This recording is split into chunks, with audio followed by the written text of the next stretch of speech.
Ar prisimenat savo pirmą susitikimą, noriu paklausti? Tai kodėl jūsų tokia gera atmintis? Juk kai susitikot pirmą kartą, buvot svetimi ir nepažįstami. Didžiausias ačiū, tai mano miela jau dabar galiu pasakyti žmonai. Keista, aišku, taip sakyti, bet tuo pačiu ir malonu. Tikrai prieš to šventės jūs net neįsivaizduojat, kaip prasidėjo.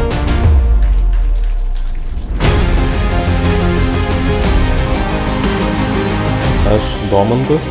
Imu tave Karolina savo žmona. Imu tave Karolina savo žmona.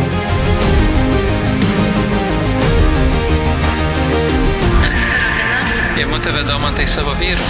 Imu tave Domantai savo vyru.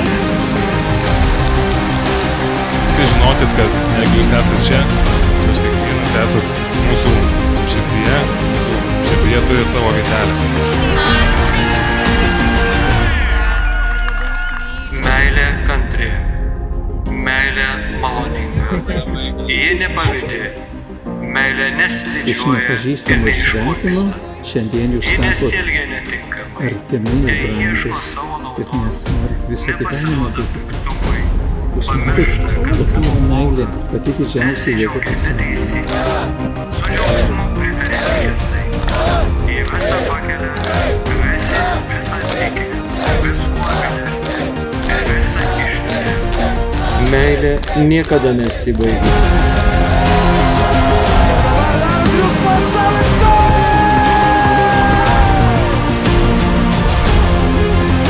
Ir šiandien švenčiam.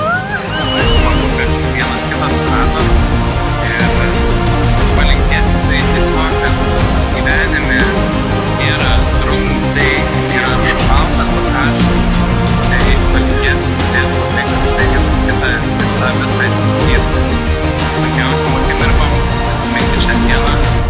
Ir tiesiog gal išlikti tokiam kaip dabar, nes man tikrai labai patinka viskas, mes tokie panašūs, dėl to man labai linksma kiekvieną dieną daug prisijungiu, tikrai klausau dainų, šokam kartu.